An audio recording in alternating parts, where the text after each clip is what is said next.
Small businesses play a pivotal role in fostering innovation and economic growth across Canada. Psychological sort of affair, a very intense journey. I think that there's a number of myths. There's so many out there. And generally speaking, we do tackle quite a few of them on our show.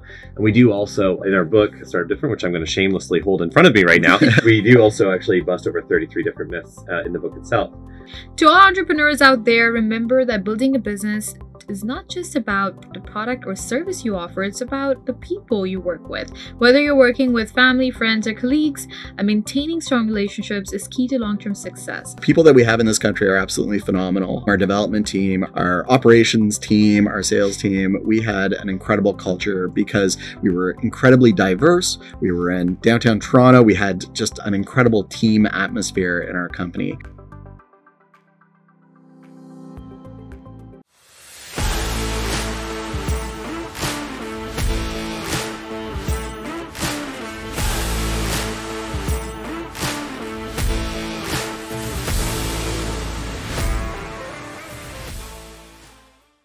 Hi everyone, welcome to the CanadianSME Small Business Podcast, where we spotlight the stories and strategies of inspiring entrepreneurs who are transforming industries and driving innovation.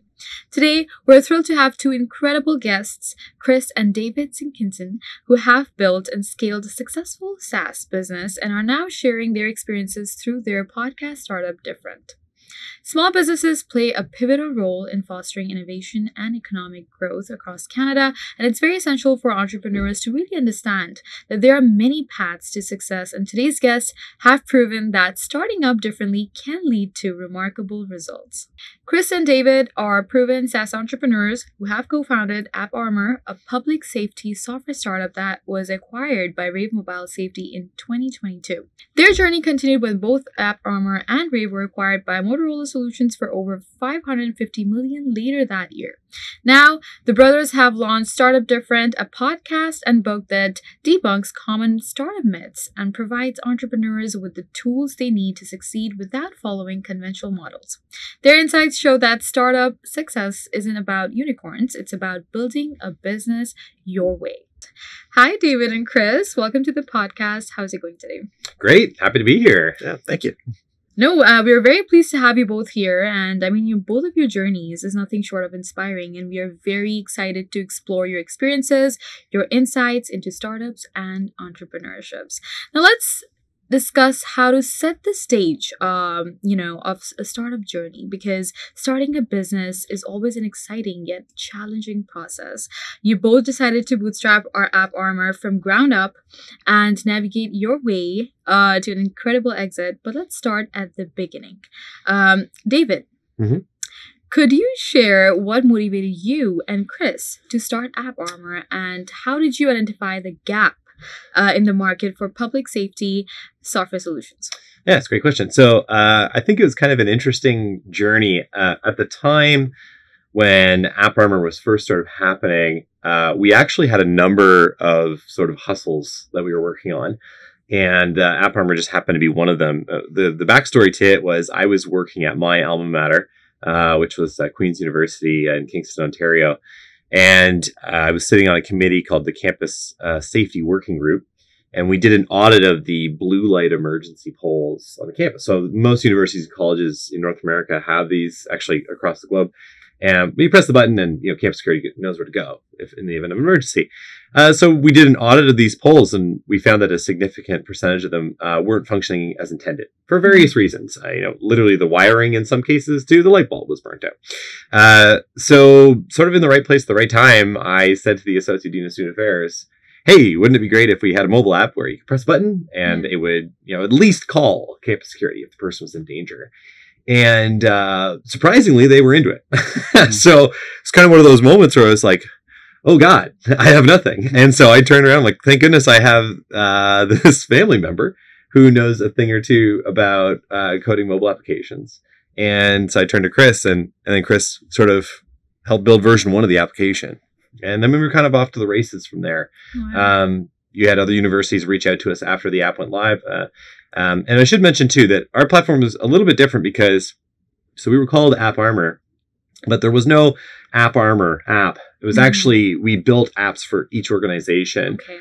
as Chris likes to say, we created, not to put words in your mouth, but we created an assembly line of mobile apps. So we got really good at sort of scaling this out. They're always branded to the organization we work with. So at Queen's, it was called Secure.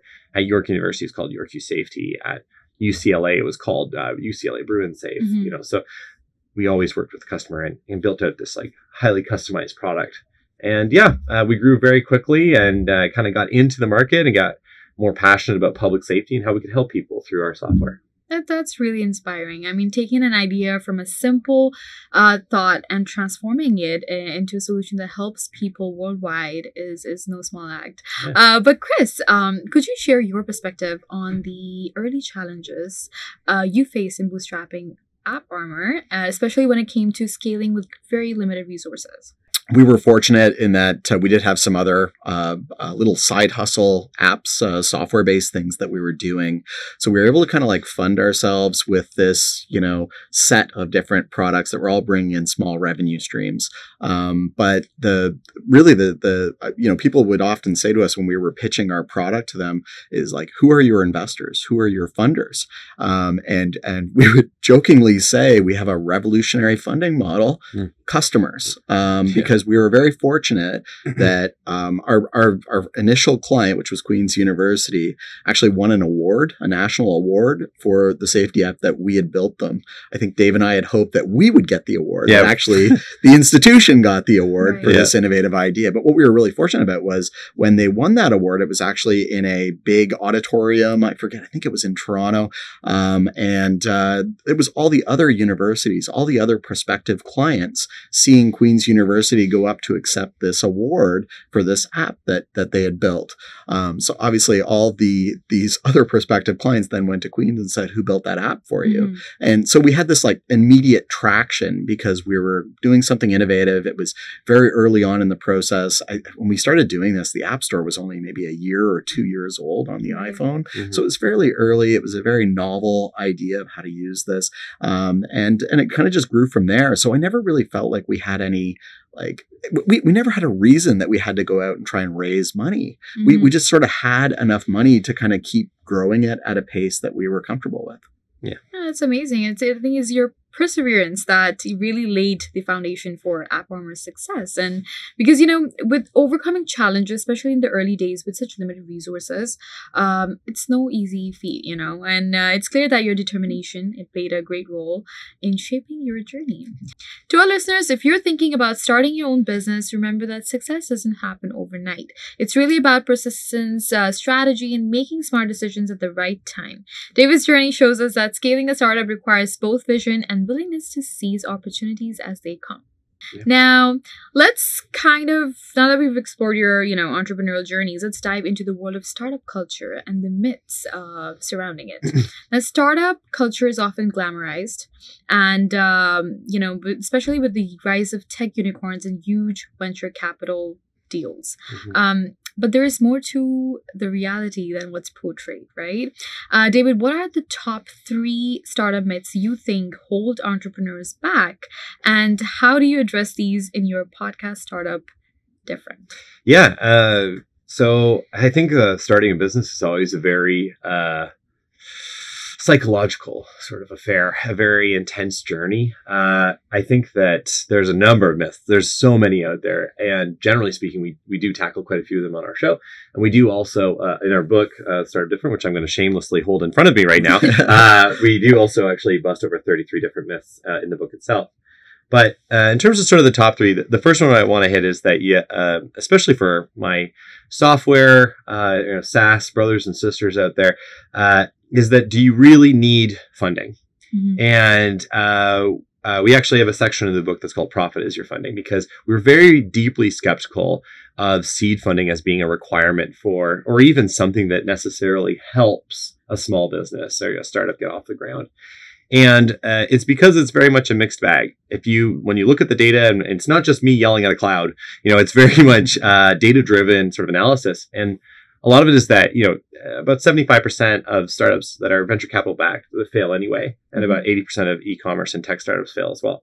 So when you consider like the data, it's not like you're doing way better than other businesses that aren't funded. So it became one of those things where we just weren't convinced that. And then funding also changes a lot about your business, your culture. You get better at getting funding as opposed to getting customers, and all these different sort of complicated sort of other negative pieces. So that was one thing that we were very skeptical of. The other piece related to that is sort of the get big fast sort of mentality that a lot of startups have, which is that it's just not necessary. And in some cases, it's not even possible. Mm-hmm. So I think about our market, we had about a 6-month plus sales cycle. We would sell directly to the universities or colleges. They would pay annually or whatever. It was a long process. And I think about if we were trying to like get big fast, so if we had gotten that venture capital and gone into that market and try to get a bunch of salespeople, we would have just burned out really fast. Mm-hmm. You know, they use the term runway in venture capital. How much runway do you have till you're out of money? We would have just skid right off that runway. It just wouldn't have worked. And I think a third one that I want to, I think that's 3. Basically, that was like 1.5, 3, whatever. But my third one is talking about customer service. And one thing that it's a bit of a different segue here, but one thing that's kind of funny, and even I think we bought into this as well, is that we thought that customer service was one of those like cost centers and something that was, hopefully we didn't have to have it, mm-hmm. right? You know, I think you're ideal for a lot of entrepreneurs is that, man, I just wish I don't have to, I'm going to build the product so well that I don't have to have customer service. Yeah. But what actually ends up happening is that customer service is actually one of like, I think startup secret weapons against bigger companies, because bigger companies struggle to do really, really exceptional customer service. Frankly, they have more customers, so mm-hmm. it's harder to do at scale. But when you're smaller, you can give a lot of attention to your limited number of customers, delighting them, making them much more sticky, getting product insight and how to further like innovate in your space. And broadly speaking, it opens you up to opportunities to be much more successful and frankly, more profitable. So that's another big one that I wanted to throw out there too. That's just a couple though. There are so many in the book, and it's at all stages of the journey of a startup, from, you know, coming up with business ideas to joining the company that acquires you. No, those are some incredible, important points, because sometimes I feel like it's about challenging popular narratives to find your own path, you know? But Chris, from your perspective, how do these myths affect technical co-founders, especially when they are balancing product development with business needs? Yeah, you know, we were very fortunate. Our father was an entrepreneur as well. He actually owned a photocopier dealership, and we had the benefit of working in that. And our father one day, you know, had an all company meeting and said, you know, we are a sales organization first. Okay. So as the technical co-founder, I was very early on realized how important sales was. And so I think one of the benefits that we had of our experience with our father and Dave and I working together is that I would say to Dave, is it selling? You know, I'm not going to spend my time on something that isn't selling. So, and I think a lot of technical co-founders become very infatuated with their mm-hmm. product and how great it is and the features they want to add to it. But, you know, everything I think we did was driven by what did the customer want? And the sales side is almost like the proxy or the aggregator of the customer feedback. So we were really able to tailor our product to what the customer was looking for. And I think that served us extremely well. Mm-hmm. It's all about navigating those challenges and really staying true to your vision. And that leads us to our next topic, which is how Canada serves as a unique incubator for startups. Because Canada is often seen as a emerging hub for tech innovation and startup culture, especially as a gateway to the US market. Now, Chris, what role do you think Canada plays in shaping startups, especially for entrepreneurs who may eventually want to expand to the States? I think that one's for you. Is it for me or for you? I think it's for you. She said Chris. Chris. Okay. My apologies. Is your name Chris? Yeah. It's always great to start a business with your brother. Yeah. So actually, no, it's a very good point. I would say the people that we have in this country are absolutely phenomenal. Our team, our development team, our operations team, our sales team, we had an incredible culture because we were incredibly diverse. We were in downtown Toronto. We had just an incredible team atmosphere in our company. So that, first off, is an incredible selection of incredibly talented people that we have in this country. I do think that one of the challenges, and I think, when I think about whether Canada is like a gateway to the US, I think in some ways, yes. In some ways, not really. And I'll give you an example. I know that we had almost every university in Canada at one point or another. And then, but we didn't have any in Alberta. Right. We had a really hard time breaking into Alberta because that market, it wasn't easy to reference a Canadian or an Ontario university when you're selling to an Alberta institution. And similarly with the United States, it was difficult to break in there. When we went, even though, for instance, like Queen's University or UBC, or think of the really good universities in Canada, aren't tremendously referenceable to a US market. They just don't follow the Canadian client base. So from a reference perspective, not great. But from actual access to the market, we could be on a plane out of Toronto Pearson down to a conference anywhere in the United States. It was extremely easy. The border is easy to get across. The free trade actually makes things a lot easier as well. So I think there are some benefits, but there are some drawbacks. And you just need to be aware of those when you're building your business and how you're going to tackle some of those issues. No, you're right. I mean, the distance plays a huge part, and of course the free trade. But it's great to see how the Canadian ecosystem can, nurture innovation and providing a great and perfect launchpad for global success. Yeah. David, when you were expanding AppArmor's reach globally, how did Canada's position in the tech world really influence your strategy? Yeah. Good question. So I think Chris mentioned talent already, so we can leave that one. I think the spectacular talent here, particularly in the GTA region, was really, really important. I think that, I don't know if it was so much about Canada's tech reputation as it was just the reputation of Canadians.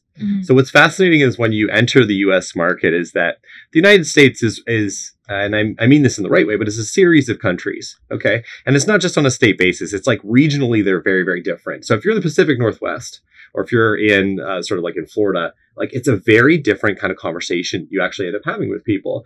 But the one consistent, and this is maybe kind of funny, is that they all go, "Oh, you're Canadian. Well, you must be so nice." Right. And they'll take your call and they'll treat you a bit differently. Now, it doesn't always work out, but I would say that a lot of the time that positive perspective of Canadians as global citizens and responsible people, and I would actually just say reasonable and trustworthy, actually helped us. And at first, it's kind of funny because I think a lot of, you have to be careful too. You don't want to be too, I mean this the right way, but in business transactions, you just don't want to be too different from the person you're selling from. And I think that we were concerned that at first that, oh no, we're Canadian, we're trying to sell these Americans, this is going to be hard. But what ended up happening was we actually started leaning in on the Canadian stuff. Because you know what, you can't hide it anyway. I'd be on a sales call and they'd be like, "Where are you from? Minnesota? North Dakota?" I'd be like, "Canada." And they'd be like, "Oh, okay." And it was great. And actually, I think that reputation was what did us the most benefit in our time expanding in the United States. And Canada certainly provides unique advantages, and it's inspiring to see how both of you leverage those opportunities to scale where you're at today. We've just touched on the importance of teamwork and how working as brothers influenced your business journey. Up next, we'll dive into how you're helping other entrepreneurs navigate their own startup paths and startup different. But before we continue, let's take a quick break. Stay tuned as we have more insights coming up right after this. You dreamt big. You made the leap. You and your "we're not stopping at small" business. Doesn't matter you've never done it before. You unlock those problems. You adapt to change. You learn to evolve. You're pioneers in challenging times, finding your own frontiers. Wherever you e-commerce, UPS is with you. So nothing is going to hold you back. 4 billion people check their email every day. That's 4 billion missed opportunities if your message doesn't make it. To reach your customer's inbox, you need a winning strategy. And Constant Contact delivers. Literally, over 97% deliverability. Elevate your email game with easy-to-use templates, writing assistants powered by AI, and in-depth metrics. Ensuring your email is flawless, delivered, and read. Constant Contact delivers. Give it a try. At IHG Hotels and Resorts, we're in the business of you. We're here to help you plug in, connect, and recharge. Make an impression, and meet with confidence. With 19 brands built for business, your business gets even more rewarding. With an award-winning loyalty program at 6,000 IHG hotels and resorts worldwide. Welcome back. We've had an incredible conversation so far about scaling a SaaS business and the dynamics of working as brothers. Now, let's jump into Startup Different and how Chris and David are debunking myths and providing entrepreneurs with the tools they need to build their businesses differently. To build on this a bit more, how do you see startups like yours shaping the future of entrepreneurship in Canada? Oh, wow. I hope we play an active role in it. I guess that's the first thing I would say. I think... So there's two pieces to it. So on the one hand, I want to be able to show other Canadian entrepreneurs that you can be successful expanding into foreign markets. Right. Okay, so I think that's one thing that's important. And that doesn't mean a massive amount of investment. In our case, it was literally no venture capital or investment or investors or anything of that nature. Our cap table was very, very straightforward. It was Chris Sinkinson and David Sinkinson. For the record, he's Chris. And so, just in case.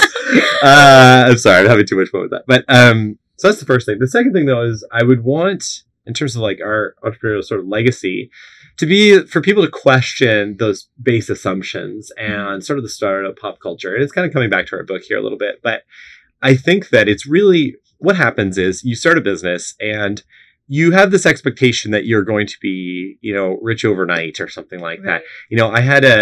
I was listening to another podcast, and it was she had a really good term. She said it was the 10-year overnight success. Okay. So, and I really like that term because it was kind of like, it feels overnight to people who just look on the outside looking in, but there's so much effort that gets you there. And so I think people get really discouraged. And I think that psychologically it's extremely difficult to start a business, scale a business, and go through this journey.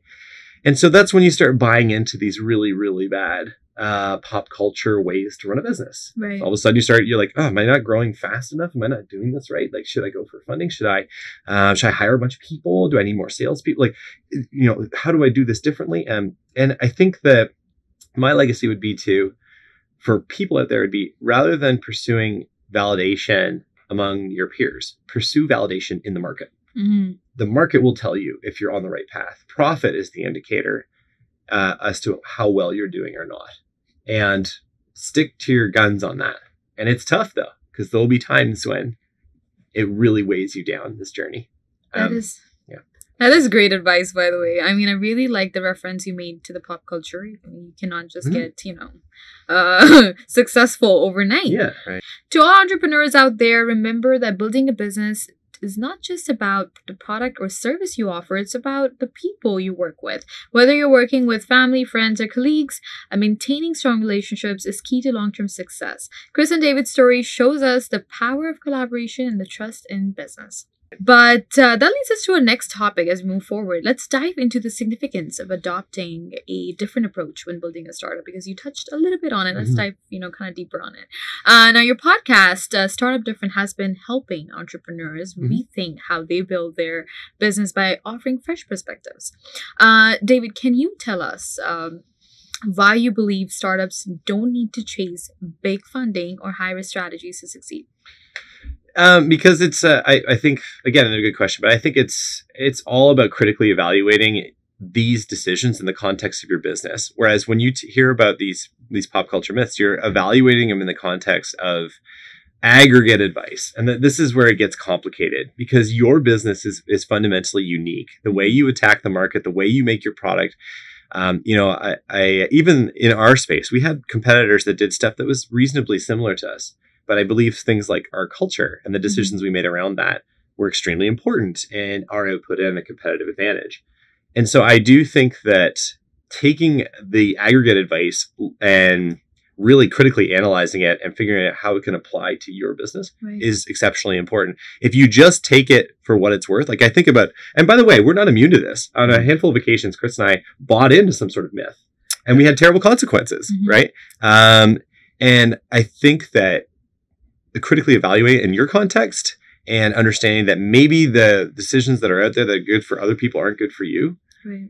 That's a good way to start critically thinking. Whenever we bought into something, it was probably because we didn't challenge it enough. Yep. I think, and that's when we made some of our worst decisions. Wow. Yeah, it's kind of bizarre, right? No. That's quite a refreshing take on the often, glorified startup, journey, I would say, right? I mean, slow and steady growth seems to be a more sustainable approach for sure. And Chris, for our audience of small business owners and aspiring entrepreneurs, what's your advice, for those looking to build something sustainable without huge outside investment? Yeah, for me, we were fortunate we were doing software. And I think a lot of people have ideas, but they never act on them. Mm-hmm. And I think the most important thing to do is act, to take that first step. So for me, it's always like, I've got an idea for an app or a web application or something like that. And I'm going to start, I'm going to get something going, and then I'm going to go talk to people. I'm going to go and show it to prospective customers, and not just one, like many, So I like to think of like surface area, with your customers. How many people can you talk to about this idea? Because that'll shape how you're going to build that solution, how you're going to address that problem, and how you're going to move forward. And as far as funding goes, we're very fortunate that you need like a laptop, and a few online tools and things like that, but nothing major really required. When Dave and I first started, we were right out of school. We were younger. We didn't need anything fancy. We didn't have car payments or anything like that. So we were able to just sort of do it with what we had. And I think that's actually a blessing, because it forces you to be resourceful and come up with different ways to achieve. Yeah, thank you. We got it in there. To come up with different ways to address those issues that you're going to face. Like, you don't have enough money. Well, is there some other open source piece of software that you can use instead to help you build your tool? So really, it's almost like a blessing in disguise. No, we love that. It's all about, smart, steady growth, really focusing on long-term value. Now we'd love to kind of, hear some parting advice. As we come to an end of this insightful conversation, I'd like to ask both of you for a bit of advice for entrepreneurs who are just starting their journey. We can start with you, David. Yeah, I'll, we've talked a lot about a bunch of myths and value points and things like that. One thing that I don't want to miss today is one of the more important things in the book as well, which is understanding, and this took me a while to pick up, and it makes me sound like a monster sometimes, but understanding that you need to lead your team with empathy. Mm-hmm. You need to care about the people that you work with. You need to truly invest in your, and I'm not talking about money, but like emotionally invest in the people you work with, the customers you have and their concerns. And I actually think that's one thing that, and the data also supports this, that the more you invest in people, the more they're going to invest in their work or in your business. And I think that's something that's quickly overlooked. Many, many founders get, as Chris sort of alluded to, really into the product, which is fine. But I do think that you can't lose touch with empathy and humility as you take on a market. Right. Yeah. Empathy and being nice is free.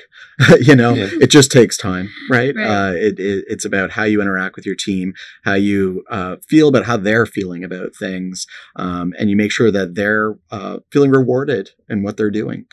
So yeah, I couldn't agree more with Dave's comment on empathy. I think it was something that we didn't do properly at first. We tried to actually transplant like the Netflix culture into our startup, and it was a complete failure. It wasn't the way we worked. It wasn't the way that we did things. So we really had to build a culture that made sense for us, and we had to work at it continuously. We were almost like, as we iteratively improved our product, we were iteratively improving our culture. Mm-hmm. So yeah, I think that's really sound advice. Yeah. No, thank you both for such insightful experiences and your journey, sharing a lot about it, in fact. And I'm pretty sure our audience is taking notes right now. To our folks listening today, starting a business is challenging, but remember, you don't have to do it the way everyone else is doing it.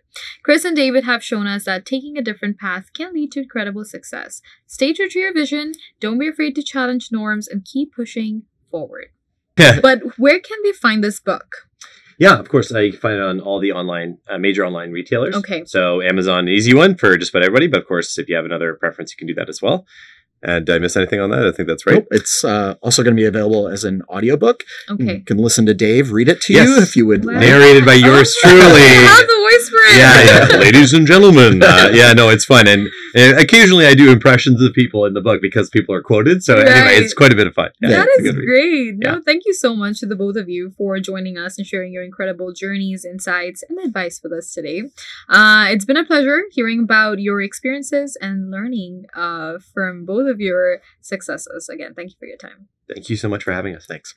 Thank you to David and Chris Sinkinson for joining us today on the Canadian SME Small Business Podcast. We had a fascinating discussion about their journey with AppArmor, the challenges they overcame in bootstrapping a successful SaaS business, and how they're now helping other entrepreneurs rethink the traditional startup approach through their podcast, Startup Different. The key takeaway from today's episode is that building a successful startup doesn't have to follow conventional norms. David and Chris share the importance of staying grounded, avoiding common myths, and focusing on sustainable growth to create lasting success. We'd also like to extend our thanks to our exclusive partners, RBC, UPS, Constant Contact, IAG, and Google for supporting this podcast. Be sure to subscribe to the Canadian SME Small Business Magazine by visiting our website, CanadianSME.ca, for more insights and inspiring stories. Thank you all for tuning in, and see you in the next episode.